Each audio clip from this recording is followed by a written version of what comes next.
Louvado seja nosso Senhor Jesus Cristo, para sempre seja louvado. Meu irmão e irmã, hoje é dia 19, segunda-feira.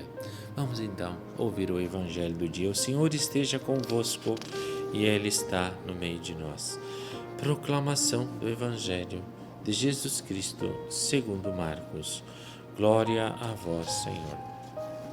Jesus Cristo, Salvador, destruiu o mal e a morte, fez brilhar pelo Evangelho a luz e a vida imperecíveis. Naquele tempo, descendo Jesus do monte com Pedro, Tiago e João, e chegando perto dos outros discípulos, viram que estavam rodeados por uma grande multidão. Alguns mestres da lei estavam discutindo com eles. Logo que a multidão viu Jesus, ficou surpresa e correu para saudá-lo. Jesus perguntou aos discípulos: que discutíeis com eles? Alguém da multidão respondeu: Mestre, eu trouxe a ti meu filho, que tem um espírito mudo. Cada vez que o espírito o ataca, joga-o no chão e ele começa a espumar, range os dentes e fica completamente rijo. Eu pedi aos teus discípulos para expulsarem o espírito, mas eles não conseguiram. Jesus disse: Ó geração incrédula, até quando estarei convosco? Até quando terei de suportar-vos? Trazei aqui o menino. E levaram-lhe o menino. Quando o espírito viu Jesus, sacudiu violentamente o menino, que caiu no chão e começou a rolar e a espumar pela boca. Jesus perguntou ao pai: Desde quando ele está assim? O pai respondeu: Desde criança. E muitas vezes o espírito já o lançou no fogo e na água para matá-lo. Se podes fazer alguma coisa, tenha piedade de nós e ajuda-nos. Jesus disse: Se podes, tudo é possível para quem tem fé. O pai do menino disse em alta voz: Eu tenho fé, mas ajuda a minha falta de fé. Jesus viu que a multidão acorria para junto dele, então ordenou ao espírito impuro: Espírito mudo e surdo, eu te ordeno que saias do menino e nunca mais entres nele. O espírito sacudiu o menino com violência, deu um grito e saiu. O menino ficou como morto e por isso todos diziam: Ele morreu. Mas Jesus pegou a mão do menino, levantou-o e o menino ficou de pé. Depois que Jesus entrou em casa, os discípulos lhe perguntaram a sós: Por que nós não conseguimos expulsar o espírito? Jesus respondeu: Essa espécie de demônio não pode ser expulsa de nenhum modo, a não ser pela oração.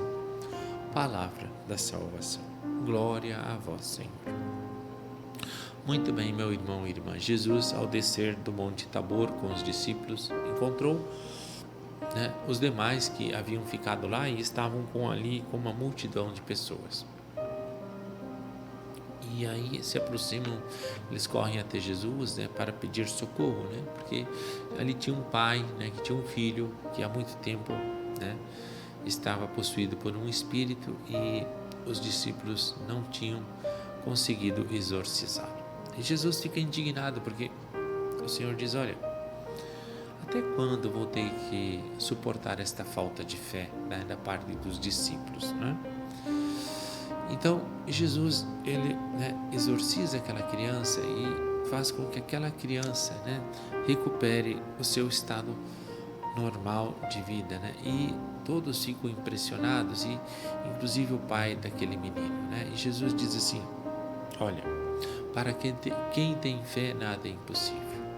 Diante das dificuldades, dos problemas, aquilo que é impossível para nós não é impossível para Deus, Mas o interessante aqui também é entender que Jesus vai dizer aos discípulos, que perguntaram a ele por que nós não conseguimos o êxito de expulsar o demônio. E Jesus vai dizer assim: olha, porque esse tipo de demônio só pode ser exorcizado com oração, com jejum e com fé.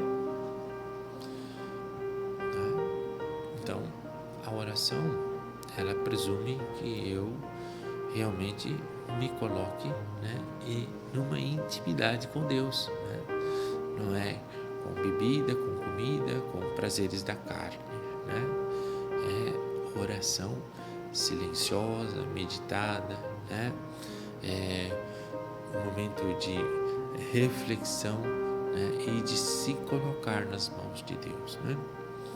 É preciso do jejum também, né? É preciso a gente se abster, né, de pecados, né, dos prazeres da carne, dos prazeres, né, que às vezes a gente, né, gosta tanto de comer, de beber, de, sei lá, né, de estar bem acomodado, né? E também, né, a fé, né, confiar verdadeiramente em Deus, né? É preciso realmente clamar a Deus, é preciso realmente pedir ao Senhor, é preciso realmente combater o bom combate, né? Porque o demônio, né, ele está como um leão a rugir, né, a querer nos devorar, né, através de acontecimentos, distorcendo os fatos, né, e colocando em nós o medo, a angústia, a incerteza, a dúvida, né, de que Deus não nos ama e que o Senhor fez errado todas as coisas e que nos abandonou. Então, nós precisamos combater esse sentimento, né, de abandono, de medo, de angústia, de dúvida, de incerteza, né, e confiar plenamente em Deus. Louvado seja nosso Senhor Jesus Cristo, para sempre seja louvado. Meu querido irmão e irmã, que Deus Pai Todo-Poderoso vos abençoe, Pai, Filho, Espírito Santo. Amém. Fiquemos em paz, que o Senhor vos acompanhe. Graças a Deus.